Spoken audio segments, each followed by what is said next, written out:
अखण्डमण्डलाकारम् व्याप्तं येन चराचरम् तत्पदं दर्शितं येन तस्मै श्रीगुरवे नमः। तस्मै श्रीगुरवे नमः। अज्ञानतिमिरान्धस्य ज्ञानाञ्जनशलाकया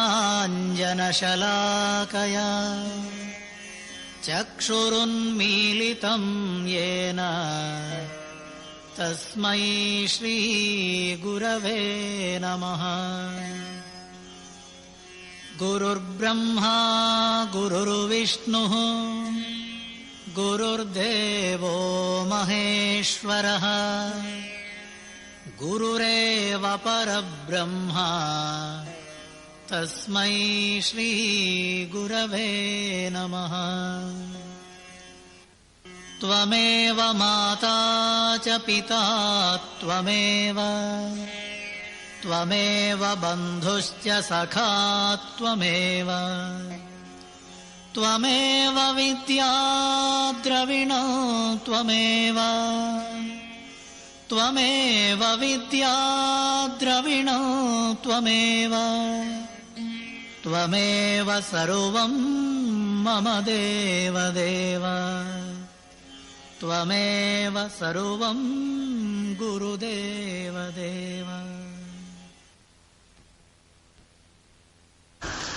आता उपाय वनवसंतु जो आज्ञेचा आहे वतंतु अमूर्तची मूर्तो कारुण्याचा अविद्येचे आडवे भुंजीत जीवपणाचे भवे तया चैतन्याचे धावे कारुण्ये जोकी मोडोनी माया कुंजरो मुक्ती मोतियाचा भोगरो जीवविता सद्गुरु निवृत्ती बंधो जयाचेली अपांग पाते बंध मोक्षपणियाते भेटे जाणतया जाणते जया पाशी कैवल्य कनकाची दाना जो न कडसी सोरथान थोरसाना द्रष्ट्याची दर्शना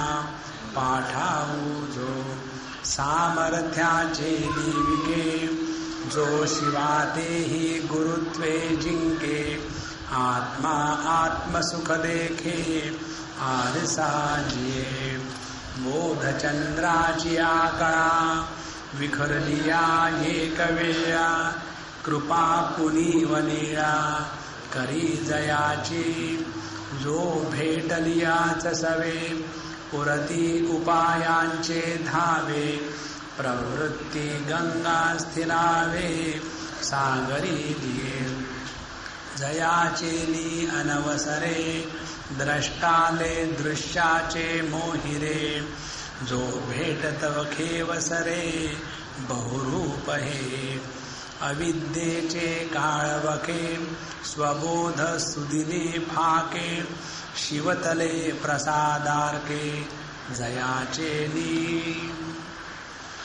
जयाचेली अनवसरे द्रष्टाले दृश्याचे मोहिरे जो भेटत खेवसरे बहुरूपजे। जब तक हमारे जीवन में गुरु महाराज का प्रवेश नहीं होता तब तक जगत के दृश्य पदार्थों में ही हमको आनंद आने लगता है। जब तक के गुरु महाराज हमारे जीवन में प्रवेश नहीं करते तब तक के इस दृश्य जगत को छोड़कर आनंद का कोई और स्रोत है भी यह कल्पना तक हमारे मन में नहीं आती। और जहाँ व्यक्ति के जीवन में अपने अनेक जन्मों के पुण्य फलित हो गए तो उसका मानो फल यही है कि व्यक्ति के जीवन में साधु संत आ जाते हैं और जो भेटत खेव उनसे मुलाकात होते ही उसी क्षण बहुरूप सरे, ये जो विषयों की विविधता है जिसके पीछे हम लोग दौड़ते रहते हैं और सुख आनंद की प्राप्ति का प्रयत्न करते हैं, वो सब का सब हमेशा के लिए खत्म हो जाता है। और यह बहुरूप, मल्टीट्यूड, अनेकता, ये क्या है? अविद्ये चे कालवखे, ये सभी का सभी अविद्या का ही क्षेत्र है। मुंडकोपनिषद में विचार आता है ये। वहां विद्यार्थी गुरु महाराज से पूछते हैं कि अधि ही भगवो, हे भगवान हमको बताइए कि यस्मिन् विज्ञातम सर्वमिदं विज्ञात, यस्मिन् विज्ञाते सर्वमिदं विज्ञातम भवति इति। वह एक वस्तु कौन है जिसको जान करके सब कुछ जाना जाता है? तो उस एक वस्तु को बताने के स्थान पर गुरु महाराज बताते हैं द्वे विद्ये वेदितव्ये इति। दो चीजें जानने जैसी, एक नहीं।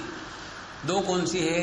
एक चीज वो है कि जिसको जान करके छोड़ो, और दूसरी चीज वो है कि जिसको जान करके पकड़ो, अनजान में मत पकड़ना। तो जो जान करके समझ करके छोड़ने का क्षेत्र है उसको कहते हैं अपरा विद्या। और अपरा विद्या में क्या आता है? तत्रा परा, ऋग्वेद, सामवेद, यजुर्वेद, अथर्ववेद, शिक्षा, कल्प, जो व्याकरणम, ज्योतिषम, छंद, निरुक्तमिति, यह जो चार वेद और षडांग, ये सभी के सभी अविद्या का क्षेत्र माने वह क्षेत्र जहां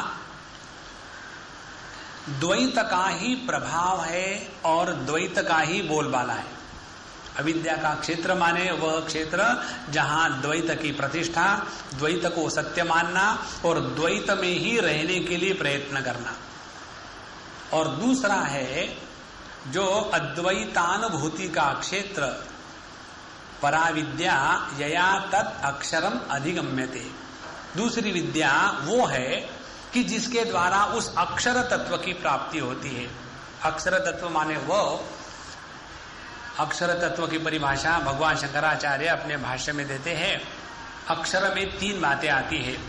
अक्षर मीन्स अक्षरणत्वात्, दूसरी अक्षतत्वात् और तीसरी अक्षयत्वात्।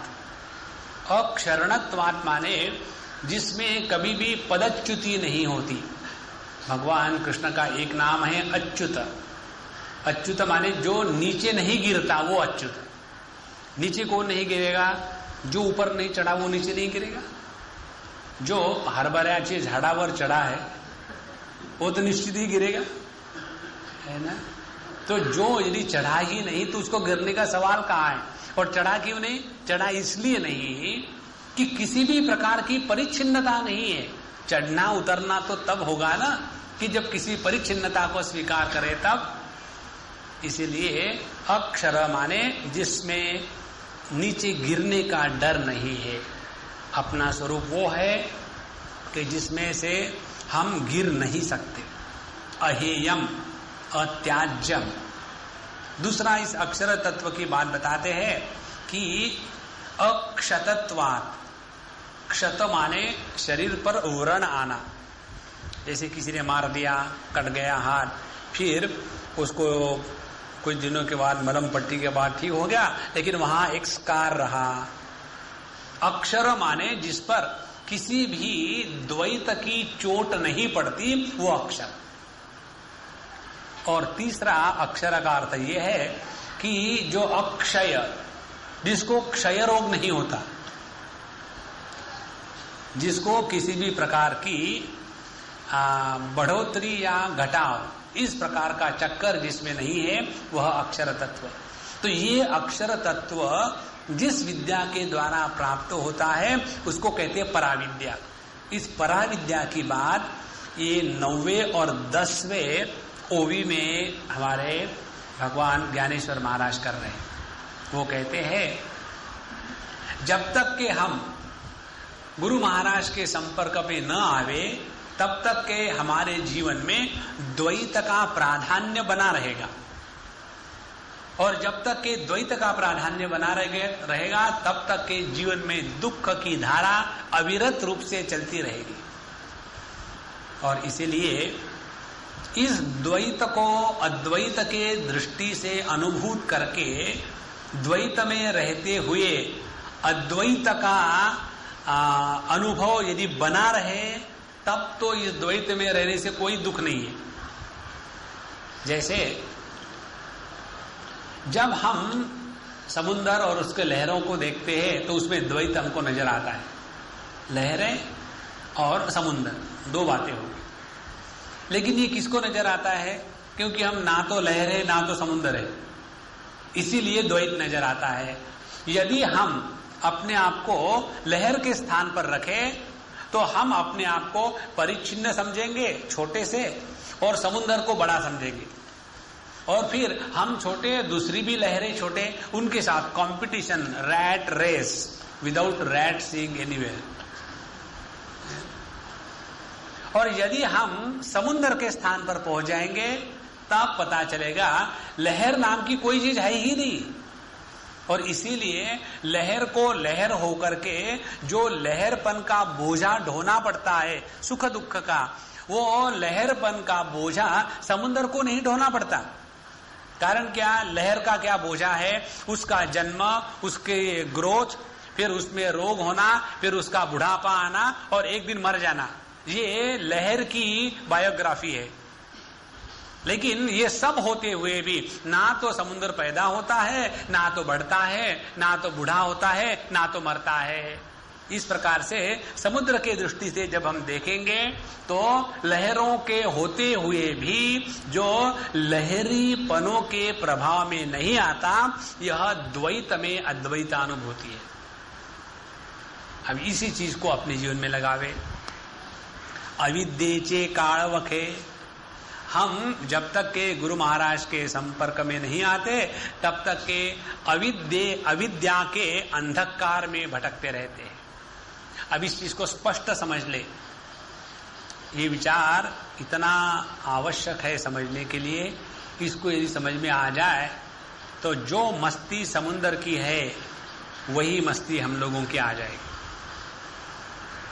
क्या है वो इस प्रकार से है। अविद्या माने कोई अंधेरा नहीं।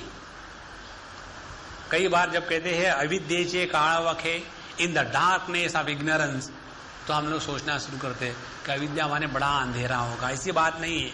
अविद्या माने जब तक के ज्ञाता, ज्ञेय और ज्ञान, इस त्रिपुटी के व्यापार को हम सत्य रूप से स्वीकार करते, और जब तक के हमारे ज्ञान में ये बात बनी हुई है कि मैं कुछ करने वाला, मैंने जो कुछ किया और जिसके लिए किया यह एक दूसरे से अलग है। मैं अनुभव करने वाला, जिसका अनुभव किया वह वस्तु और अनुभव ये एक दूसरे से अलग है। यह जो अलगाव पने की कल्पना है यह गलत है। तो जब तक के हमारे बुद्धि में यह भेद दृष्टि, अपने आप को दूसरे से अलग समझना बैठा हुआ है, तब तक के हम अविद्या के क्षेत्र में हैं। और विद्या का क्षेत्र क्या है कि जहां किसी भी प्रकार का भेद नहीं है। हमारी पंचदशी बताती है एकमेवा द्वितीयम सृष्टि है पुरा इदम अग्रे आसीत। इस सृष्टि के पूर्व केवल एक तत्व था, सद्वस्तु, और वो सद्वस्तु कैसी है? एकम एव अद्वितीयम, माने जिसमें किसी भी प्रकार का स्वगत, सजातीय और विजातीय भेद नहीं है। आप इसको जरा ठीक से समझ ले, फिर ये अविद्या और विद्या का बात समझ में आ जाएगी। जब हम अविद्या के क्षेत्र में रहते हैं तब ये तीन भेद नित्य रूप से अभिव्यक्त होते हैं। जैसा ये तीन भेद है, स्वगत भेद, सजातीय और विजातीय। स्वगत भेद माने एक ही पेड़ में फल, पत्ते, फूल, डालियां, उनके रूट्स, उनका ट्रंक, ये अलग अलग है। तो एक ही पेड़ में जो अनेकता है उसको कहते हैं स्वगत भेद, अपने में ही भेद होना। अपने शरीर की दृष्टि से देखे तो हमारे हाथ पैर नहीं है, पैर पेट नहीं है, पेट नाक नहीं है, नाक कान नहीं है। तो यह जो भिन्नता है, लेकिन ये सभी की सभी भिन्नता मुझ में ही है, स्वगत। ये हो गया स्वगत भेद। दूसरा हो जाता है सजातीय भेद। सजातीय भेद माने सभी के सभी पेड़ ही है, लेकिन एक है आम का पेड़ और दूसरा है इमली का पेड़। तो पेड़ एक ही जाति होते हुए भी आम और इमली के पेड़ों का जो भेद है उसको कहेंगे सजातीय भेद। और तीसरा होता है विजातीय भेद, माने पेड़ और पत्थर का। तो जो भेद पेड़ और पत्थर में है वो हो गया विजातीय, जो भेद पेड़ों पेड़ों में है वो हो गया सजातीय, और एक ही पेड़ में पत्ते और फूल और फल और उसकी डालियां, यह जो भेद ये हो गया स्वगत भेद। ये तीनों प्रकार के भेद जहां रह करके जिसको सत्य माना जाता है उसको कहते हैं अविद्या का क्षेत्र। और जहां ये तीनों प्रकार के भेद समाप्त हो जाते हैं उसको कहते हैं ज्ञान का या अद्वैत का क्षेत्र। अब क्या हो जाता है कि जब हम अपने ज्ञानेंद्रियों से विषयों का जब भोग करते हैं तब यह तीनों भेद सिद्ध हो जाते हैं। जैसे स्वगत भेद। स्वगत भेद क्या हो गया कि मैं अनुभव करने वाला, अभी अच्छा अनुभव है, फिर बुरा अनुभव होगा, फिर हमको चाहिए वैसा अनुभव होगा, फिर हमको जो नहीं चाहिए वो आ जाएगा। इस प्रकार से यह जो अनुभव करने वाला मैं है वही कभी सुखी, कभी दुखी, कभी इंस्पायर्ड, कभी डिप्रेस। तो एक ही मैं, उसमें अनेक प्रकार के भेद आ जाते हैं। यह एक स्वगत भेद प्रत्येक अविद्या के क्षेत्र में मिलेगा। दूसरा है सजातीय भेद। सजातीय भेद माने मैं एक अनुभव करने वाला और दूसरे अनुभव करने वाले। लोग तो कहते हैं कि ये दुनिया में बड़ा दुख पड़ा हुआ है, लेकिन हमको तो कहीं दुख नजर ही नहीं आता। ऐसा यदि कहो तो तुरंत दुखी कहते हैं आपने शादी नहीं करी ना, इसीलिए करके देखो फिर देखेंगे कैसे सुखी होते हो, है ना। तो यह हो गया सजातीय भेद। अनुभव लेने वाले अनेक और अनेक अनुभव लेने वालों में जो भिन्नता है सजातीय भेद। विजातीय भेद। विजातीय भेद ये है कि मैं अनुभव करने वाला चैतन्य और जिस वस्तु का अनुभव कर रहा हूं वो जड़। तो ये जब तक के त्रिपुटी तीन भेदों की रहेगी तब तक के हम अविद्येचे कावखे उसमें फंसे हुए। फिर गुरु महाराज क्या कहते हैं, स्वबोध स्तुदिने फाके। यही अविद्या का क्षेत्र गुरु महाराज की कृपा से स्वबोध सुदिन बन जाता है। स्वबोध सुदिन माने भिन्नता में भिन्नता होते हुए भी भिन्नता का अभाव है, यह अनुभूति की निष्ठा प्राप्त हो जाना माने स्वबोध सुदिन।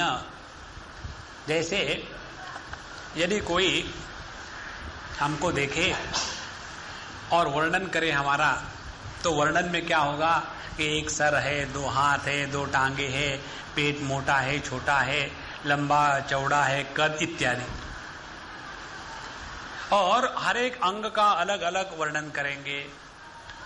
लेकिन जहां तक कि हम अपने शरीर की तरफ देखेंगे तो हमारे मन में ये कभी विचार नहीं आएगा कि मैं अपने हाथ को देख रहा हूं जो बाया है, फिर मैं अपने दाहिने हाथ को देख रहा हूं तो बाया हाथ ज्यादा महत्व का नहीं है, दाहिना हाथ महत्व का है क्योंकि इससे खाना मिलता है।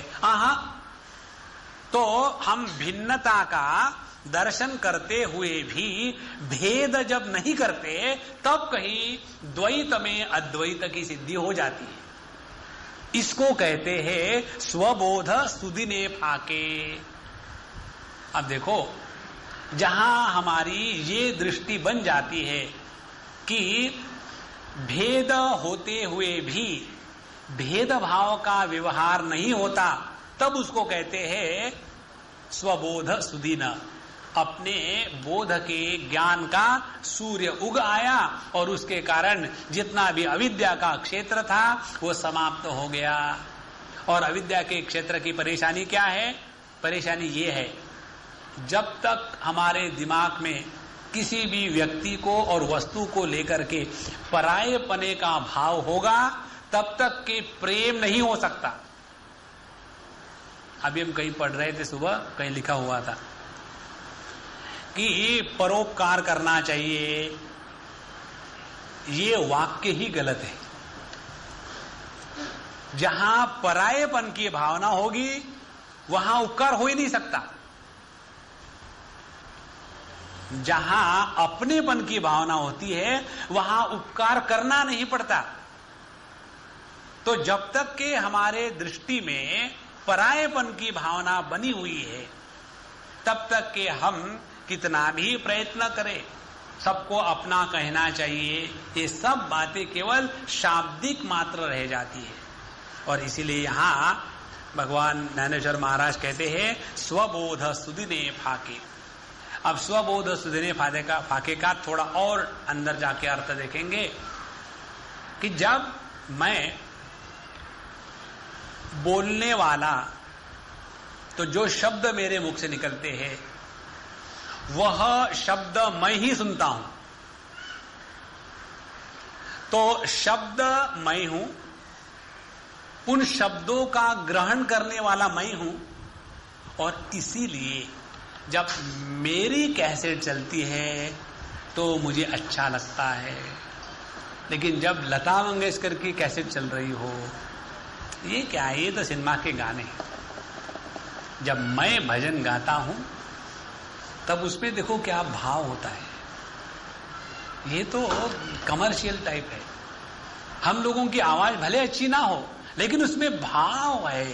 भाव ये कुछ नहीं है, उसमें गाने वाला मैं और सुनने वाला मैं, यह जो द्वैत का अभाव हो गया है, उसके कारण हमको अपनी आवाज अच्छी लगती है। हम जब आईने के सामने खड़े रहते हैं तो हमको अपना चेहरा अच्छा क्यों लगता है? चाहे कैसा भी हो, इसलिए अच्छा लगता है कि देखने वाला मैं और देखा गया भी मैं है।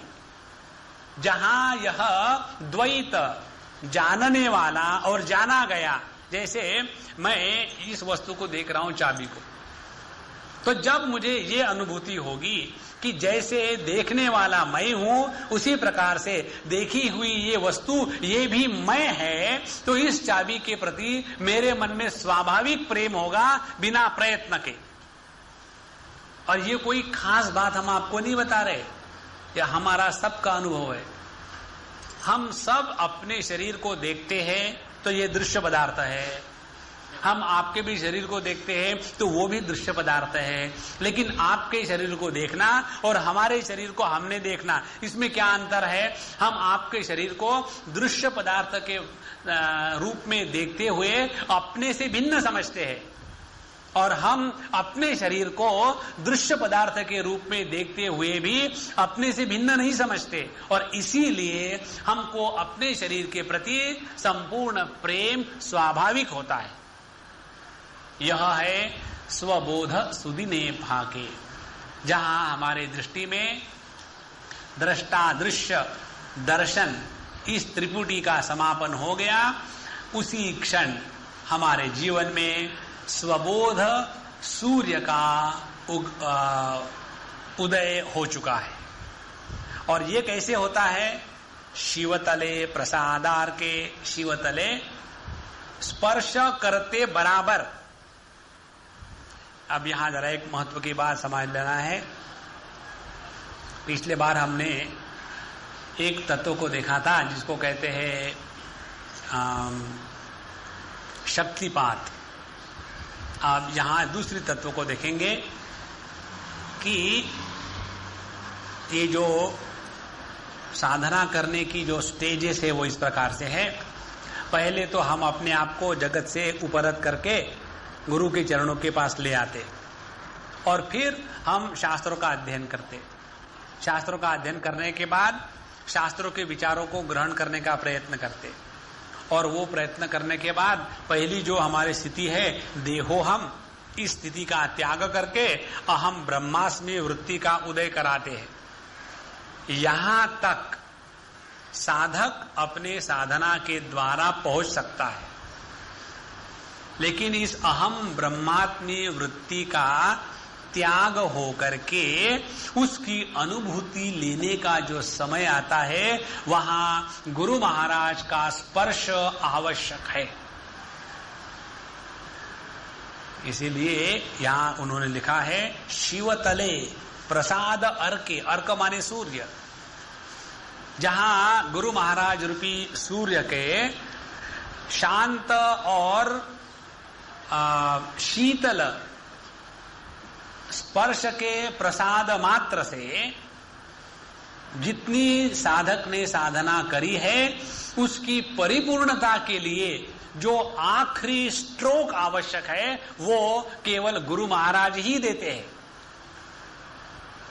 ये कोई इस प्रकार से हम भ्रांति में ना रहे कि हम अपने मेहनत और हम अपने साधना के बल पर अपने स्वरूप का दर्शन कर सकते हैं।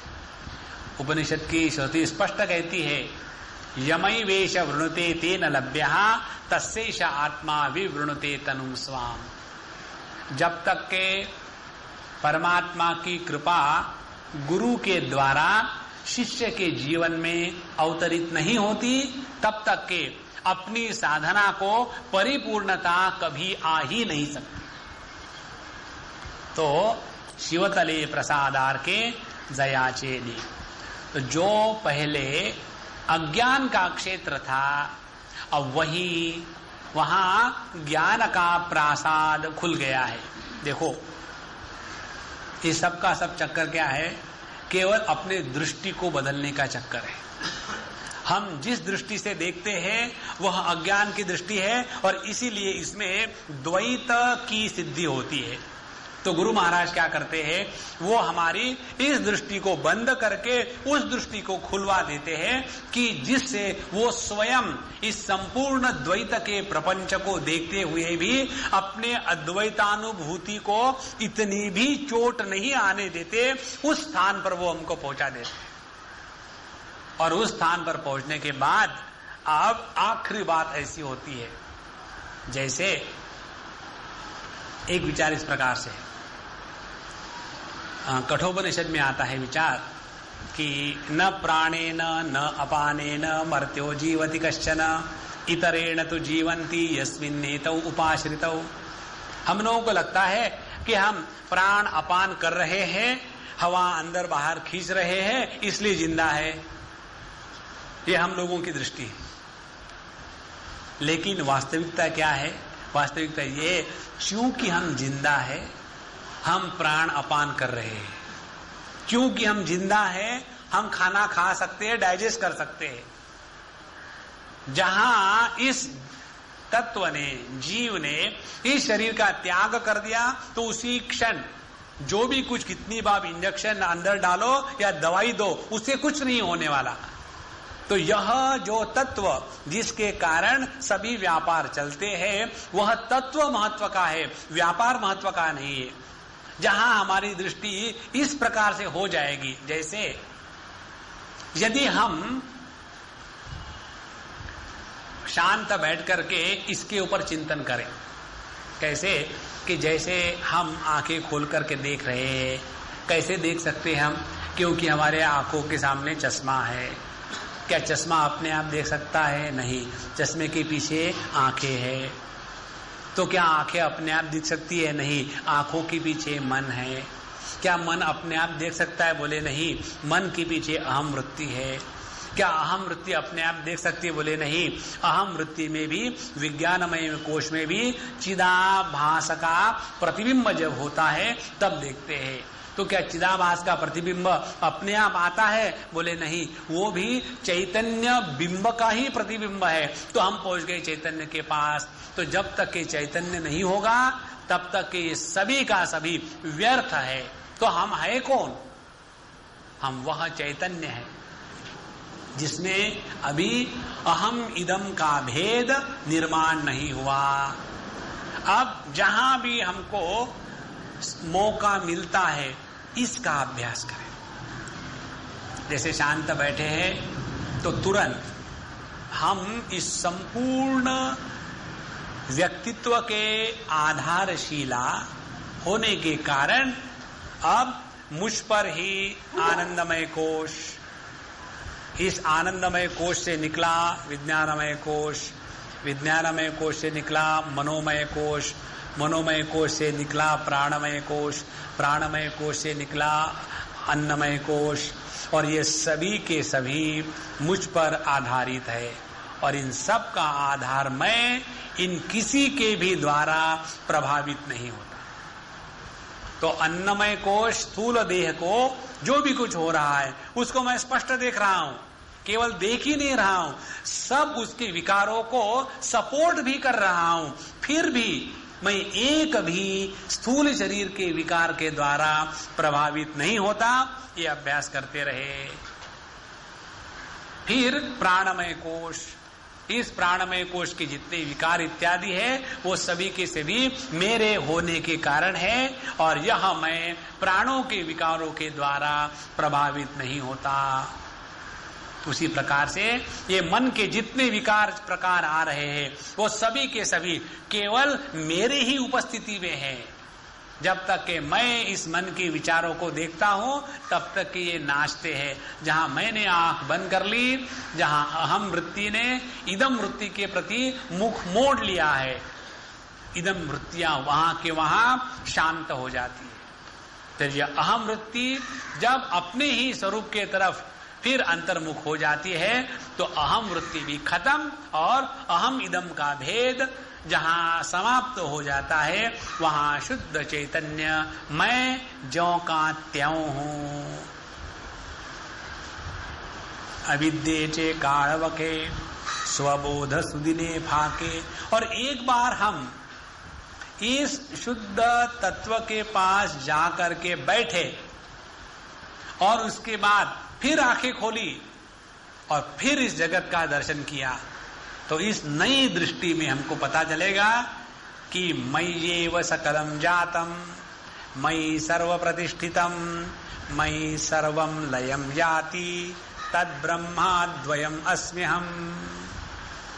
यह जो मैं इस संपूर्ण सृष्टि के उत्पत्ति स्थिति और लय इनका जो आधार तद ब्रह्म अहम अस्मि, इस संपूर्णता का आधार जो ब्रह्म तत्व है वह मैं हूं। यह आखिरी बात केवल शिवतले प्रसादार के दयाचेनी, जहां गुरु महाराज के प्रसाद रूपी सूर्य का उद्गम हो जाता है वहां सूर्योदय के साथ साथ पहले जो जगत अविद्या का क्षेत्र होकर के बंधन के रूप में हमको नजर आता था, अब वही जगत हम वहीं रहेंगे, कहीं जाएंगे नहीं, क्योंकि अब हम अपाणिपादो हम चिंते शक्ति, ना तो पैर है कहीं जाने के लिए ना तो कहीं जाने की आवश्यकता है। हम अपने ही शरीर में कहीं से कहीं जाते थोड़ी है। समझो हमारे पैर के उंगली को खुजली आ गई तो क्या हम कहते हैं कि हम रुकना जरा वहां तक पहुंचना है और बड़ा ट्रैफिक जाम है? नहीं। और यदि हमारे सर को खुजली आ गई तो ऐसे थोड़ी है कि रुको हम वहां बिजी है। एक क्षण में, कारण क्या कि हमको कहीं जाना नहीं पड़ता, हर स्थान पर हम ही है। इस प्रकार से जब हम इस सबके अधिष्ठान को प्राप्त कर लेते हैं और इस अधिष्ठान के साथ एकत्व की अनुभूति होने के बाद इस दृष्टि से फिर इसी जगत का अवलोकन करें तो जो दुख की खदान था वही आनंद का खजाना बन जाता है। जो एक यहाँ संसार और बड़ा रोते थे वही वस्तु अब भगवान की लीला दिखने लग जाती है, जिसको लेकर के हम इतना सुखी दुखी होते थे अब उसी में रहते हुए ना तो सुख दुख के बादल आते हैं ना तो उनकी वर्षा होती है। इस प्रकार से हम साधु संतों के जीवन में देखते हैं कि उनके जीवन के सुख दुखों को देख करके हमको उन पर बड़ा तरस आता है। बेचारे महात्मा जी देखो, उनको कितना रोग हो रहा है, कितने दुखी है, क्योंकि हमने दुख के साथ तादात्म्य करने का इतना अभ्यास किया है कि केवल हम अपने ही दुख के साथ तादात्म्य होकर के दुखी होते नहीं, दूसरों को देखकर भी उसके दुख के साथ तादात्म्य होता है। लेकिन उस दुख को सपोर्ट करने वाला शुद्ध चैतन्य है, उसको हम नहीं देखेंगे। क्यों? कि हमने अपने शुद्ध चेतना का अभी स्पर्श नहीं किया है। एक बात समझ लो भैया, अमृतानुभव का अनुभव करना हो तो जिस प्रकार से बुराई का त्याग करना आवश्यक है, उसी प्रकार से अच्छाई के भी परे जाना आवश्यक है। नहीं तो यही अपना यहाँ झाड़ू लगाओ, वहां खाना खिलाओ और वहां जाकर के थोड़ी सेवा करो, इसका महत्व एक विशेष मर्यादा तक है, उसके बाद नहीं है। देखो, हम अपने ही हाथ से जब अपने गाल को खुजलाते हैं तो क्या सेवा कर रहे हैं क्या? ये सेवा थोड़ी है, ये स्वभाव है, उसमें करते तक नहीं, कर्तृत्व अभिमान आ ही नहीं सकता। तो जहां हम दूसरे की सेवा करेंगे, दूसरों को मदद करेंगे, दूसरों पर परोपकार करेंगे, तो हम तो अभी अविद्या के ही क्षेत्र में हैं, विद्या के क्षेत्र में कहां आए। और इसीलिए यहां इस चीज को बताने के लिए अब 11वें ओई में बताते हैं, जयाचेली कृपा सलीले जीवहा ठाववरी पाखाळे, जे शिवत वही वो लीले आंगी न लावी। जयाचेली कृपा सलीले,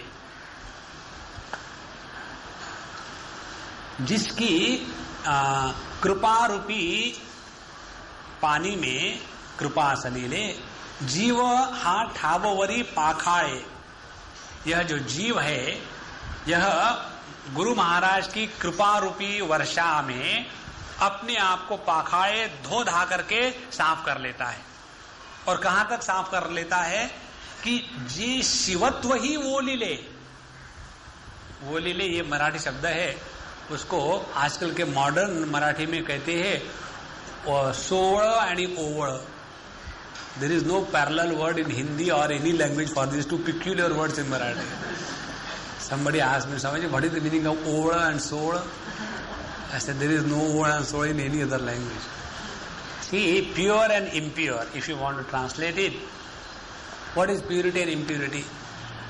Suppose we have gone to let's say, to the toilet, and we come out. And after that, if we do not change our clothes, if we do not wash our hands with mitti, not with soap, liquid soap, and और जब तक कि हम अपने पैर नहीं धोते और दूसरे धूत वस्त्र पहनते नहीं, तब तक कि हम प्योर नहीं हुए। अब देखो हम लोग कितने प्योर है ना। तो यहां बताते हैं कि जिसकी कृपा रूपी वर्षा से धुलने के बाद जीव इतना शुद्ध हो जाता है कि यह ईश्वर, यह भी उनके सामने ओवड़ा हो जाता है, इम्प्योर रहता है। ये कहने का तात्पर्य, जैसे ईश्वर जिसने संपूर्ण सृष्टि को निर्माण किया, उसमें कहा कि पवित्रता अपवित्रता, लेकिन गुरु महाराज के कृपा जल में स्नान करने के बाद जीव को ये शुद्धि प्राप्त हो जाती है कि उसके सामने ईश्वर भी अशुद्ध हो जाता है। ये कहने का तात्पर्य। अब देखो, ये जरा समझ लेना है ठीक से। एक एक ओई में माऊली ने ऐसे ऐसे तत्व भर के रखे हैं। शिव को शिव इसलिए कहते हैं क्योंकि उसके साथ शक्तियों का वर्णन किया जाता है। जैसे ना, आदमी को पति इसलिए कहा जाता है कि उस आदमी के साथ पत्नी को भी इंक्लूड करके बोला जाता है। अच्छा, यह आदमी में पति होने की जो क्षमता है, यह क्षमता उस आदमी पर अवलंबित है और उस आदमी को यह स्वातंत्र्य है कि वो पति बने या ना बने। तो यह आदमी या पुरुष जो अपनी इस क्षमता शक्ति को अपने साथ रहते हुए उस पर विजय प्राप्त कर ले, तो यह पुरुष निश्चित रूप से पति पुरुष से श्रेष्ठ है कि नहीं बताओ। जिसने अपनी जो क्षमता है, ये ऐसी बात हो गई कि किसी व्यक्ति को खाने के लिए सब पदार्थ मिल रहे हैं और सभी लोग उसको आग्रह कर रहे भी आओ खाओ और खाओ। तीसरी बात, उसको किसी भी प्रकार का रोग नहीं है और ये सब होते हुए भी फिर भी वो अपने जबान पर कंट्रोल रख करके केवल उतना ही खाता है जितना मिनिमम आवश्यक हो, तो वो व्यक्ति उस व्यक्ति से श्रेष्ठ है कि जो मिठाई इसलिए नहीं खाता है क्योंकि डॉक्टर ने बताया है। क्षमता न होना और इसीलिए मिठाई का त्याग करना, तो वो त्याग कोई बड़ा बात थोड़ी है। उसी प्रकार से यहां शिवत्व को या ईश्वर को छोटा किस लिए कहा है कि ईश्वर भी अपने माया शक्ति का सहारा लेकर के इस जगत में जगत का निर्माण करने वाला ये उपाधि लगा करके अपने पावित्र्य को अपवित्र कर देता है। लेकिन जीव, ईश्वर और गुरु, इन तीनों का यही सौंदर्य है। जीव का सौंदर्य यह है कि इसकी उपाधि अविद्या है और ईश्वर का सौंदर्य यह है कि इसकी उपाधि माया है। तो जीव अविद्या की उपाधि रख करके उस उपाधि के कंट्रोल में रहता है, उसके नीचे दबा रहता है। ईश्वर माया की उपाधि रख करके माया को अपने कंट्रोल में रख करके जगत की उत्पत्ति स्थिति लय कराता है। और गुरु महाराज जीव के भी साथ रहते हैं, लेकिन वो अविद्या के क्षेत्र में नहीं आते, और ईश्वर के भी साथ रहते हैं, लेकिन अपने ईश्वरत्व को जताते नहीं। और इस प्रकार से वो दोनों के साथ रहते हुए भी दोनों के परे है, और यही परब्रह्म परमात्मा तत्व की अभिव्यक्ति है। इसीलिए हमको यदि अपने जीवन में अपना भला करना है तो ईश्वर के पास जाएंगे तो उससे डर के दब के रहना पड़ेगा, क्योंकि वो हमारा बॉस है, क्रिएटर। लेकिन जहां हम गुरु के पास जावे वो हमारे ही साथ रहेंगे, अपने ईश्वरत्व को नहीं जताएंगे और फिर भी अपने स्वरूप का दर्शन हमको करा देते हैं। और यही सुंदरता है जयाचेनी कृपा सलीले जीव हा ठाववरी पाखाड़े। जीव हा ठाववरी पाखाड़े का मतलब है जीव की शुद्धि यहां तक होती है कि उसके शुद्धि के सामने ईश्वरत्व भी अशुद्ध रहता है। देखो, तत्वमसि महावाक्य का जब विश्लेषण करते हैं तो उसमें ये बताते हैं कि जीव है त्वम और ईश्वर है तत्, और जीव की उपाधि का त्याग कर दो, ईश्वर की उपाधि का त्याग कर दो, और दोनों को आधार रहने वाला जो एक चैतन्य तत्व है उसको पकड़ो, तो तत्वमसि महावाक्य का उपदेश पूरा हो गया। अब यहां जीव से जब शुद्धिकरण शुरू हो जाता है तो इसके बारे में दो प्रकार की विचारधाराएं शास्त्रों में है। एक विचारधारा ये कहती है कि जब जीव शुद्धिकरण के मार्ग पर, साधना के मार्ग पर चलता है, तब उसमें ईश्वरत्व आना शुरू हो जाता है। ईश्वरत्व आना शुरू हो जाना माने उनके संकल्प को सिद्धि मिलना शुरू हो जाती है, वो जो कहेंगे वो बात होने लग जाती है। वो सहजता से भी कोई बात कह दे तो वो बात अगले को योग्य प्रकार से मान करके तो अगले का भला हो जाता है। यह जो अष्ट सिद्धि का उदय होने लग जाता है, यह ईश्वरत्व जीव में आने लग जाता है। यहां आने के बाद यह जीव यदि, जरा ध्यान से सुनना, यदि गुरु की कृपा से वंचित हो गया तो इस सिद्धियों में ही फंसा रहता है और फिर आगे नहीं जा सकता। और ऐसे समय में यदि हमको कोई मदद करने वाला है तो केवल गुरु महाराज। ईश्वर क्या करेगा? ईश्वर तो ये करेगा, ये तो मेरा कॉम्पिटिटर हो रहा है, तो भेजो कुछ गड़बड़ी और इसको नीचे गिराओ ताकि ये फिर अपने जीवत्व के स्तर पर पहुंच जाता है। लेकिन उस समय गुरु महाराज ही साधक के जीवन में आकर के इन सभी सिद्धियों के साथ रहते हुए भी उन सिद्धियों के प्रभाव से यदि हमको कोई बचा सकता है तो ईश्वर नहीं, केवल गुरु ही बचाता है। और इसीलिए इस गुरु महाराज की महिमा ये है कि जो साधक को या जीव को इस प्रकार से शुद्धिकरण के मार्ग पर ले जाता है कि सिद्धियों की अशुद्धि भी उसको प्रभावित ना कर सके। और यही जयाचे ने कृपा सलीले जीवहा ठाववरी फाखाड़े जे शिवत्व ही वो लीले आंगी न लावी। इसलिए दो तीन बातें हैं, समझ ले कि जब हम अपने जीवन में गुरु के साथ आते हैं तो मोक्ष प्राप्ति और दुख निवृत्ति एक बात हो जाती है। दूसरी बात, अहंता और ममता इसका नाश होना शुरू हो जाता है। और तीसरी बात, यह संपूर्ण जगत शून्य नहीं, जड़ नहीं, मिथ्या नहीं, बल्कि उसी एक परमात्मा की अभिव्यक्ति है, ये अनुभव आने लग जाता है। देखो, संत ज्ञानेश्वर की विचारों की सबसे आवश्यक सुंदरता ये है, उन्होंने किसी को भी मिथ्या नहीं कहा है। जगत में कुछ भी मिथ्या नहीं, सभी परमात्मा का ही विलास है। मिथ्या यदि इस शब्द के साथ प्रेम हो ही गया है तो मिथ्या किसको कहे?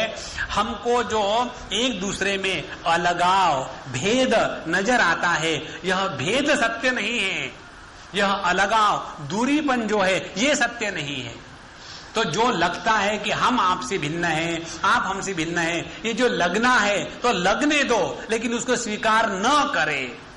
यही केवल इस जगत की दृष्टि प्राप्त हो जाए तो हम पर गुरु महाराज की कृपा संपूर्णता से हो गई।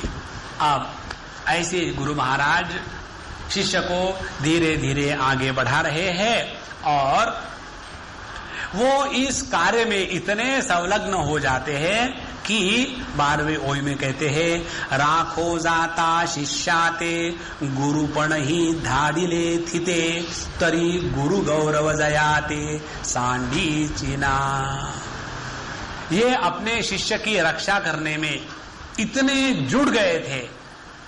शिष्य की रक्षा करना माने उसके द्वैत दृष्टि का नाश करके उसको अद्वैत अनुभूति में बैठाने के लिए जिस भी प्रकार की साधना करवानी है सब करवा करके उन्होंने अपने शिष्य की रक्षा करी। तो राखो जाता शिष्याते, अब इन्होंने अपने शिष्य को ऐसे स्थान पर पहुंचा दिया कि जहां जाने के बाद गुरु और शिष्य ये द्वैत ही खत्म हो गया। देखो, तो गुरुपण ही धाडिले थिते, यही बात होती है आध्यात्मिक गुरु में और लौकिक शास्त्र के गुरुओं में।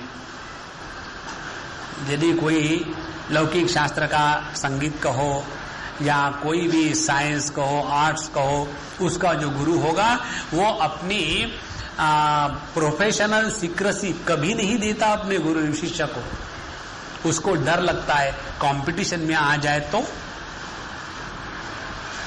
है ना। लेकिन गुरु की सुंदरता और महिमा ये है कि जब वो देखते हैं कि मेरा शिष्य मेरे से बढ़ रहा है तो उनको उससे जलन इसलिए नहीं होती कि इनके दृष्टि में पहले भी जब शिष्य एक सर्वसाधारण व्यक्ति था तब भी उन्होंने उस शिष्य को मैं के स्वरूप में ही ग्रहण किया था। और इसीलिए क्योंकि उनमें द्वैत के दृष्टि का अभाव है और इसीलिए वो नित्य रूप से अपने शिष्य के साथ रहते हुए भी कभी भी अपना गुरुपना नहीं जताते। देखो, असली गुरु वो होते हैं कि जो कभी नहीं कहते कि मैं इसका गुरु हूं और ये मेरा चेला है। हमेशा यह शिष्य कहता है कि मेरे गुरु महाराज अमुक अमुक है। आप देखेंगे निवृत्तिनाथ जी ने कहीं भी नहीं कहा कि ज्ञानेश्वर मेरा चेला है और इसलिए उसने अच्छा काम किया। ये तो ज्ञानेश्वर महाराज ही थे जो हमेशा अपने गुरु की महिमा गाते थे। गुरु की श्रेष्ठता इसी में है कि जो अपने आप को गुरु न कहलवाए। यदि मैं अपने आप को गुरु कहलवाऊं तो अपने आप शिष्य को मैंने निर्माण किया, तो वहां तो द्वैत तैयार हो ही गया है। इसीलिए राखो जाता शिष्याते। गुरु महाराज जब अपने शिष्य की रक्षा करने जाते हैं तो उसमें वो अपने गुरु इस पदवी को भी त्याग देते हैं और इसी में उनकी गौरव है, इसी में उनका श्रेष्ठपन है। तो तरी गुरु गौरव जयाते सांडी चना। और फिर भी वो जो गुरु महाराज के रूप में गौरवान्वित हुए हैं वो कभी भी खत्म नहीं होता। देखो, अपने 2-4 उदाहरण दिए हम आपको। अभी हम शिरडी होके आए 2-3 दिन पहले। हमारे शिरडी के साईं बाबा ने किसी को भी नहीं कहा कि मैं तुम्हारा गुरु हूं। आप उनका पूरा लिटरेचर पढ़ लीजिए। अपने तुकाराम महाराज, जगत गुरु तुकाराम महाराज की जय, उनका एक भी शिष्य नहीं। देखो, ये मार्ग ऐसा है कि इसमें गुरु होने के लिए सब तरसते हैं और इतने बड़े वैरागी बन जाते हैं कि हजारों आश्रम खड़े हो जाते हैं। इनके वैराग्य की सुंदरता अनेक आश्रमों का होना और इनके सन्यास की सुंदरता अनेक शिष्यों को पैदा करना। देखो, इसलिए ये जो मार्ग है, क्षुरस्य धारा निशिता दुरत्यया दुर्गम पथस्तत् कवयो वदंती। कहां हम कहां फंस जाएंगे इसका कोई भरोसा नहीं। इसीलिए ये जो बात बताते हैं अवधूत मार्ग में, राखो जाता शिष्याते गुरुपण ही धाड़िले थिते। कभी भी गुरु अपने आप को गुरु के रूप में स्वीकार नहीं करता, वो तो हमेशा शिष्य ही बना रहता है अपने पूरे जीवन में। देखो, भगवान शंकराचार्य, उन्होंने इतनी सारी चीजें लिखी लेकिन उन्होंने कभी भी अपने आप को गुरु के रूप में प्रस्तुत नहीं किया। हमेशा उन्होंने अपने आप को गोविंद पादाचार्य के शिष्य के रूप में ही प्रस्तुत किया है। जहां व्यक्ति अपने आप को गुरु के रूप में प्रस्तुत करना शुरू कर दे, उस समय वो गुरु नहीं होता। ये बात यहां कहते हैं, राखो जाता शिष्याते गुरुपण ही धाड़िले थिते तरी गुरु गौरव जयाते सांडी चना। तो फिर ऐसे गुरु महाराज कैसे रहते इस जगत में, जैसे हमारे संत ज्ञानेश्वर रहे।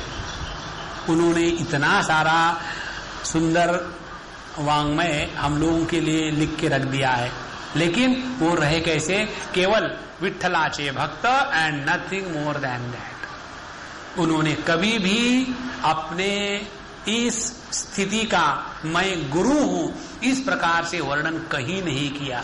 फिर भी वो गुरु है, यह जो उनका गौरव है वो उनको नहीं छोड़ेगा। ये जरा बड़ा सूक्ष्म विचार है। तो तरी गुरु गौरव जयाते सांडी चना। यहां 2-3 प्रकार के विचार आते हैं शास्त्रों में। इन विचारों को लेकर के उपदेश की बातें बताते हैं। 3 प्रकार के अधिकारी होते हैं, उत्तम अधिकारी, मध्यम अधिकारी और अधम अधिकारी। जो उत्तम अधिकारी है उसके लिए मांडुक्य उपनिषद की स्तुति बताती है, न निरोधो न च उत्पत्ति न बद्धो न च साधकः न मुक्तः न मुमुक्षुता ऐसा वही परमार्थता। ना तो कभी कोई बंधन में आया है, ना तो किसी की मुक्ति होने वाली है, ना तो कोई संसार है, ना तो संसार से छुटकारा पाना है, बस जो कुछ है यूं ही है। ये जिसको समझ में आएगा अजातवाद, वो उत्तम अधिकारी है। अब देखो ये अजातवाद समझ में आना माने क्या? माने ऐसे, जब तक कि आप घर में हो अपने अपने और अब संडे आया, अब 9 बजे हमको पहुंचना है वहां अमृतानुभव के विचार सुनने के लिए, तो सुबह जल्दी उठेंगे, नहा धो करके किसी को उठाएंगे, किसी को कहेंगे कि मैं 11 बजे आऊंगी, तब तक सोते रहना, सब कर करा करके, और खाना बनाना है, झाड़ू लगाना है, कपड़े धोने हैं, सब कर करा करके दौड़ भाग करके यहां पहुंच गए। और यहां पहुंचने के बाद फिर कुछ करना और बाकी रहता है? कुछ नहीं। ये दौड़ भाग कब तक है? जब तक कि यहां नहीं पहुंचते तब तक। यदि हम इस विचार को प्राप्त कर ले, कौन सा विचार? आज तक ना कोई पैदा हुआ, ना कोई मरने वाला है, ना कोई बंधन में था, ना किसकी मुक्ति होने वाली है, यह संपूर्ण ज्यों है, जैसा है, यूं ही है और वैसा ही है। इसको जिसने स्वीकार कर लिया है वह अपने घर पहुंच चुका है। फिर अब कुछ नहीं करना। कर्मणि अकर्मयः पश्येत् अकर्मणि च कर्मयः स बुद्धिमान मनुष्येषु स युक्तः स कृष्ण कर्मकृत्। इसी चीज को भगवान बताते हैं 4th अध्याय में, जन्म कर्म च में दिव्यम। यही भगवान के कर्म की दिव्यता है। सब करते हुए भी कहीं कर्तृत्वाभिमान नहीं है, और ना कभी पैदा हुए, अजोपि सन अव्ययात्मा भूतानाम ईश्वरोपि सन, और फिर भी प्रकृति स्वाम अधिष्ठाय संभवामि आत्म माया, मैं अपने माया के द्वारा अपने आप को कहीं पत्थर के रूप में अभिव्यक्त करता हूं, और कहीं जीव के रूप में, कहीं मनुष्य के रूप में, कहीं पशु पक्षी के रूप में। और ये सभी की सभी बातें ऐसी हो रही है कि ना तो कभी कुछ हुआ है, ना तो कुछ होने वाला है। यह जो तत्वतः वेत्ति, इसको जिसने तात्विक दृष्टि से जान लिया है, वह उत्तम अधिकारी इस अजातवाद को अपने जीवन में स्वीकार करेगा और वो अपने डेस्टिनेशन पर पहुंच चुका है। तो राखो जाता शिष्याते गुरुपण ही धाडिले थिते। तो जहां उस विद्यार्थी की क्षमता को देख करके गुरु महाराज उसको इस स्थान पर पहुंचा देते हैं, और जहां पहुंचने के बाद यद गत्वा न निवर्तन्ते, फिर इस जगत में द्वैत के चक्कर में सुखी दुख का सवाल ही नहीं।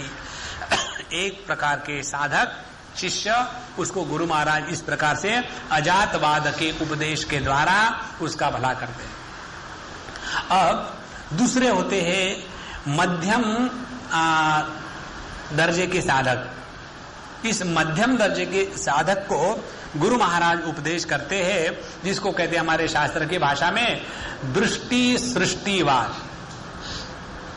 दृष्टि सृष्टिवाद माने हमारे जीवन के प्रत्येक अनुभूति में परमात्मा की अभिव्यक्ति कैसी हो रही है, यह दृष्टि प्रदान करना।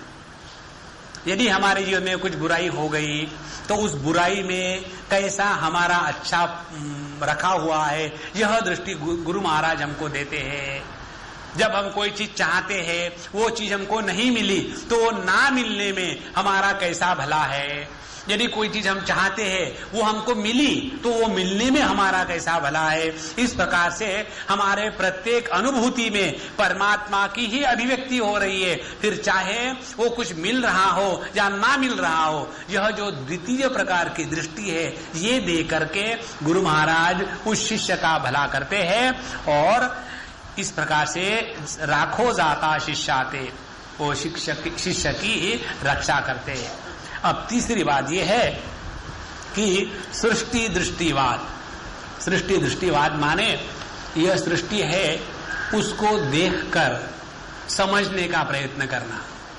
ये कनिष्ठ दर्जे का साधक, उसको क्या समझाएंगे गुरु महाराज? जब हम रोते रोते जाते गुरु महाराज के पास, जैसे भगवान बुद्ध के जीवन की बात आती है कि वो जब भिक्षा मांगने के लिए किसी के घर गए तो वो माता वहां रो रही थी और उसका बच्चा, छोटा बच्चा मरा हुआ था। तो वो बाहर आई उस बच्चे के शव को लेकर के, बोले इसको यदि तुम जिला दो तो मैं तुमको कुछ भिक्षा दूंगी, आप तो बड़े सन्यासी हो, ज्ञानी हो। तो भगवान बुद्ध ने कहा कि मैं इसको जरूर जिला सकता हूं, कोई कठिन बात नहीं है, लेकिन फिर मेरा ये भिक्षा मांगने का काम तो किसी को करना ही पड़ेगा। तो तुम जब तक कि मेरे लिए भिक्षा मांग के ले आओ मैं इसको जिला देता हूं, लेकिन एक शर्त है। क्या शर्त है? ऐसे घर से भिक्षा मांगना कि जहां आज तक कोई मरा ना हो। अब वो माता अपने मोह में, दुख के इतने प्रभाव में आ गई थी कि उसको समझ भी नहीं आया कि क्या वो सुन रही है। और जहां भी जाती भिक्षा मांगने के लिए कि सन्यासी महाराज के लिए भिक्षा चाहिए, लेकिन उनका कहना यही है कि यदि आपके घर में कोई मौत ना हो गई हो, तो उसने एक नहीं, दो नहीं, 1000 मकान छान मारे और फिर वापस आई। और इसमें उसको सब उपदेश मिल गया कि इस जगत में ऐसा कोई भी नहीं कि जहां मृत्यु नहीं आती। इसको कहते हैं सृष्टि दृष्टिवाद। इस सृष्टि को देखने की जब योग्य प्रकार की दृष्टि प्राप्त हो जाती है तब व्यक्ति को समझ में आता है कि जगत में कोई मरता है, कोई पैदा होता है, कोई सुखी है, कोई दुखी है। ये कोई एबनॉर्मलिटी नहीं है, ये जगत ऐसा ही है। जब हम इस जगत को जैसा है तैसा स्वीकार करना शुरू करेंगे तब तो कहीं जगत के ऊपर उठ सकेंगे, नहीं तो हम अपने ही सुख दुख में दबे रहते हैं। तो जो अधम प्रकार के साधक है, जो अपने इस सुख दुख में इतने फंसे हुए हैं, बस उनके लिए आध्यात्मिक जीवन माने बाबा जी के पास जाना और जैसे डॉक्टर के पास जाकर के अपने रोग को ठीक करना। वो चाहते हैं कि बाबा जी के पास जावे और अपने जीवन की समस्याओं को खत्म करे, लेकिन ये नहीं जानते कि जगत की समस्याएं बाहर कहीं नहीं है। यदि हम अपने आप को ठीक से रखें, अपने बंबई की ट्रैफिक हमको तकलीफ तब नहीं देगी जब हम अपनी गाड़ी चलाना ठीक से जानते हो तब। नहीं तो हमेशा इसी को लेकर के यदि क्या करते रहेंगे कि यहां ट्रैफिक बड़ी खराब है, तो फिर निकलो मत घर के बाहर। तो यदि घर के बाहर निकलना है तो अपने गाड़ी को अपने कंट्रोल में रखो, बस। ये 3 दृष्टियां दे करके अधम विद्यार्थी को, अधम का मतलब खराब नहीं, अधम माने जो अभी इस शरीर स्तर पर रह करके अपने आप को सुखी दुखी समझता है, उसको इस प्रकार के दृष्टि सृष्टिवाद के दृष्टि से विचार दे करके गुरु महाराज उसकी रक्षा करते हैं। जो मध्यम दर्जे का विद्यार्थी है उसको दृष्टि सृष्टिवाद, अधम वाला उसको सृष्टि दृष्टिवाद, और जो उत्तम अधिकारी है उसको अजातवाद की दृष्टि से बात बता करके उसका वो रक्षण या उसका उद्धार करने का प्रयत्न करते हैं। और इसीलिए गुरु महाराज का गौरव, उनकी श्रेष्ठता, वो चाहे भी तो भी उनको छोड़ के नहीं जा सकते। अच्छा, गुरु महाराज की श्रेष्ठता क्या है? श्रेष्ठता ये है, एकपणे नभे सुखास म्हणूनी गुरु शिष्यांचे करूनी मिस पाहणेची आपुली वास पाहतसे। ये छांदों की स्तुति का अनुवाद है। उसमें बताते हैं कि परमात्मा अकेला था और अकेला अकेला सोचा क्या करे, और इसलिए उसने द्वैत का नाटक खेलने की सोची। और जब उन्होंने द्वैत का नाटक खेलने की सोची तो कैसा द्वैत उन्होंने उत्पन्न किया? जो अनेक प्रकार के द्वैत परमात्मा ने उत्पन्न किए, उसमें एक द्वैत ये भी है कि वही भगवान एक जगह गुरु महाराज बनता है और दूसरे जगह में वही शिष्य बनता है। लेकिन दोनों में फर्क ये है कि तान्यहम वेद सर्वाणी न त्वं वेत्थ परंतप। भगवान कहते 4th अध्याय में कि बहुनी में व्यतीतानि जन्मानि तव च अर्जुन। हे अर्जुन, तुम्हारे और मेरे बहुत जन्म हो चुके हैं, सिर्फ तुम में और मुझ में फर्क इतना ही है। कि तुम किसी को जानते नहीं हो और इसीलिए रोते हो, और मैं सबको जानता हूं इसीलिए हंसता हूं। तो जब हम गुरु के पास जाते हैं तो गुरु को आश्चर्य नहीं होता, उनको तो मालूम है ये डायलॉग क्या आने वाले हैं, क्योंकि ही इज द डायरेक्टर। और इसीलिए वो गुरु महाराज के पास शिष्य के सभी प्रश्नों के उत्तर क्यों होते हैं?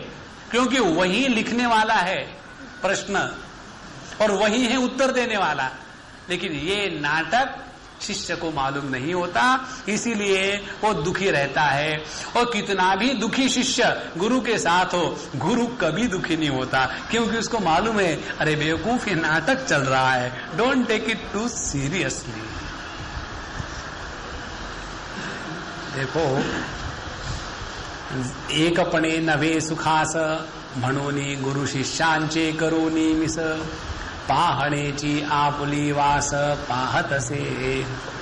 और यह परमात्मा तत्व जब इस प्रकार से नाटक करने की दृष्टि से एक जगह में गुरु का चोला पहन लेता है। अब गुरु का चोला पहन लेने के बाद फिर डिसाइपल की राह देख रहा है, वास पाहतसे, और फिर शिष्य की राह देखता है। और जब शिष्य आ जाता है तब गुरु महाराज को बड़ा आनंद होता है। हमारे कठोपनिषद में यमराज जी कहते हैं नचिकेत को कि हे नचिकेत, तुम्हारे जैसा प्रश्न पूछने वाला हमारे जीवन में यदि एक बार भी आ जाए तो हमको अपने जीवन की कृतकृत्यता मिल जाती है। हम बताएं आपको,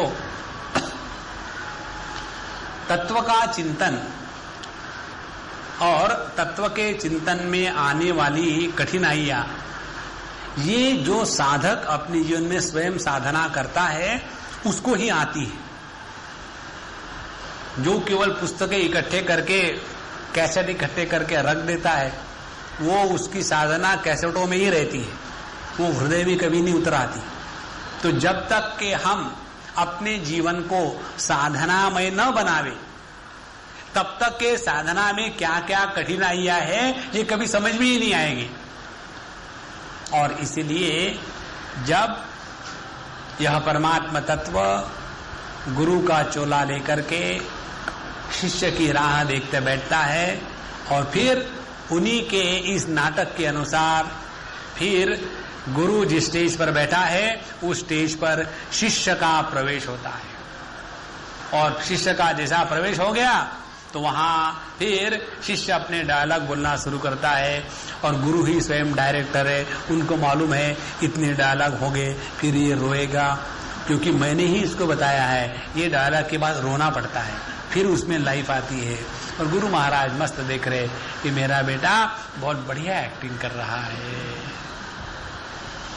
एक बार देखो इस संपूर्ण सृष्टि की तरफ भगवान की लीला चल रही है, इस दृष्टि से देखो तो कोई भी समस्या नहीं है जगत में। इस जगत में समस्या आने का कारण ये है कि जो नाटक है उसको हमने सत्य मान के रखा है। जैसे जब कोई व्यक्ति स्टेज पर रह करके समझो कोई ये डायलॉग बोल देता है कि मैं उसको जा करके एक क्षण में गोली से उड़ा दूंगा और ठक ठक करके चला जाता है, तो ये जो डायलॉग कहने वाला होता है और जिसके प्रति डायलॉग किया कहा गया है, दोनों की भी मालूम है ये केवल डायलॉग है, नहीं तो वो स्टेज के पीछे जाकर के साथ साथ बीड़ी नहीं पीते। वो तो दोनों को मालूम है कि ये डायलॉग अच्छा बोला तुमने, आज कल तुमने कैसा बोला था डायलॉग कि मैं जाकर के उसको गोली से उड़ा दूंगा, माने उसको चॉकलेट खिलाऊंगा, ऐसे तुम्हारे कहने का भाव निकला। लेकिन आज तो तुमने जो डायलॉग मारा तो सब ऑडियंस पूरा थर्रा गया था। तो जब गुरु की दृष्टि से देखो, संपूर्णता की दृष्टि से देखो, तो सापेक्षता केवल एक नाटक मात्र है। और यही दृष्टि संत ज्ञानेश्वर की है।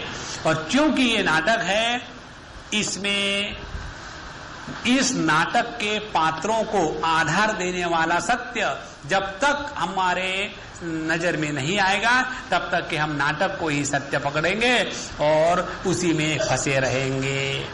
अब यह गुरु महाराज हमारे जीवन में आकर के आगे क्या करते हैं, कहते हैं जयाचेनी कृपा तुषारे परतले अविद्ये चे महुरे परिणमे अपारे बोधामृते। अब इनके जो कृपा दृष्टि का जो शावर, जो तुषार हमारे जीवन में आते हैं, उससे अविद्ये चे महुरे परतले, अविद्या का जो क्षेत्र है, the poisonous weeds of ignorance, अविद्ये चे महुरे परतले, वो हमेशा के लिए नष्ट हो जाते हैं। और यह जो शिष्य अपने आप को सुखी दुखी समझता था, परिणमे अपारे बोधामृते, जिसको लेकर के हम दुखी होते थे, अब उसी संसार में रह करके हमारे सुख के अनुभूति को कोई कमी नहीं होगी। इस प्रकार से गुरु महाराज की कृपा हमारे जीवन में आना प्रारंभ हो जाती है।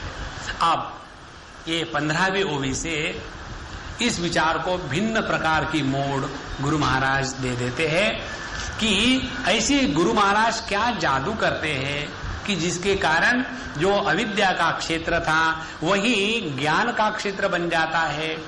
और इसकी बात 15वें ओवी में कहते हैं, हम पढ़ेंगे अभी, उसको फिर बाद में देखेंगे अगले क्लास में।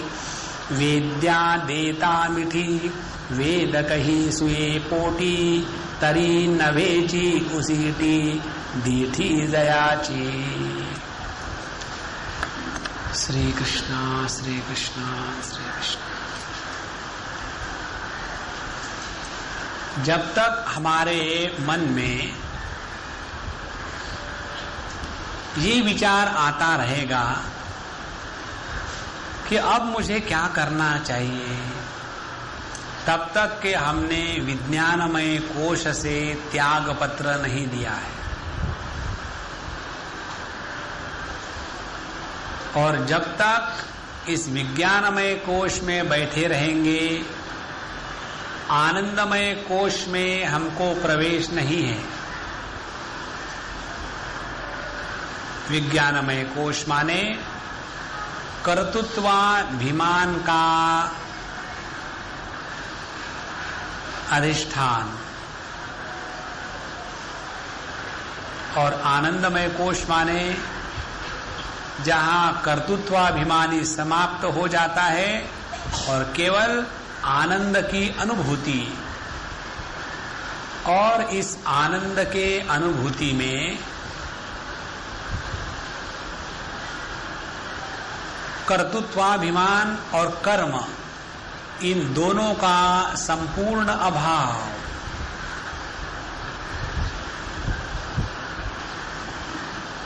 और इसके कारण सभी द्वैत सृष्टि का संपूर्ण अभाव। और इसीलिए आनंदमय कोश एक, जैसा हमारा विज्ञानमय मनोमय अलग अलग दिखते हैं, वैसा आनंदमय नहीं। इस आनंदमय कोश को समुद्र के साथ जोड़ ले और इस पर जो अलग अलग लहरें हैं वो विज्ञानमय कोश और फिर बाकी के 3 कोश, मनोमय, प्राणमय, अन्नमय।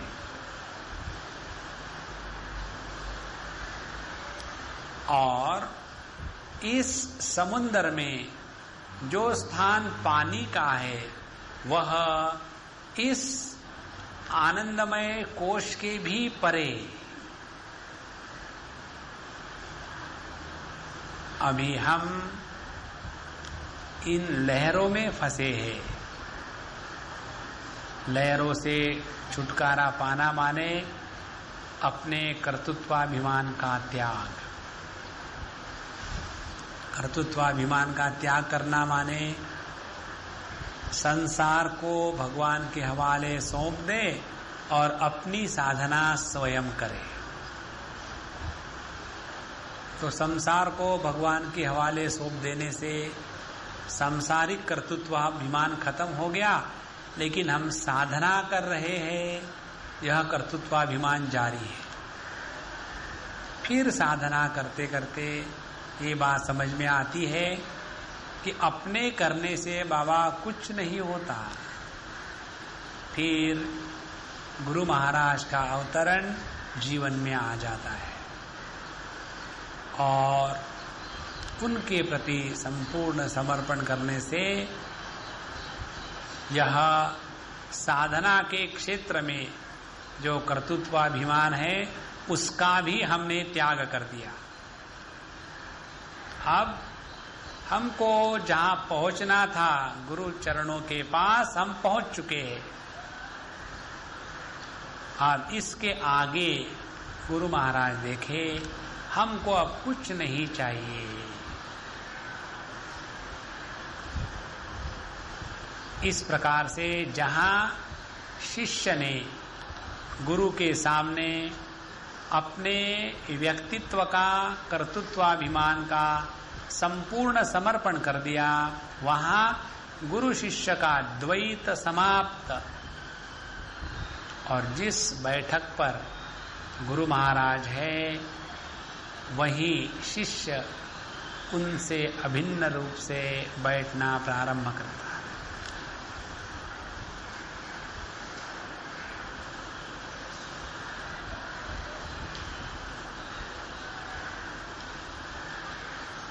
और फिर उसको अभिमान हो ही नहीं सकता। क्यों? कि अभिमान का बलिदान हो चुका है।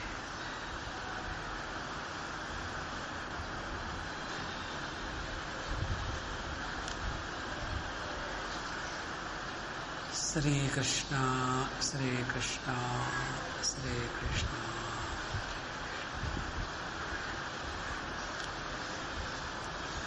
ओम पूर्णमदः पूर्णमिदं पूर्णात् पूर्णमुदच्यते पूर्णस्य पूर्णमादाय पूर्णमेवावशिष्यते। ओम शांति शांति शांति। हरि ओम। श्री गुरुभ्यो नमः।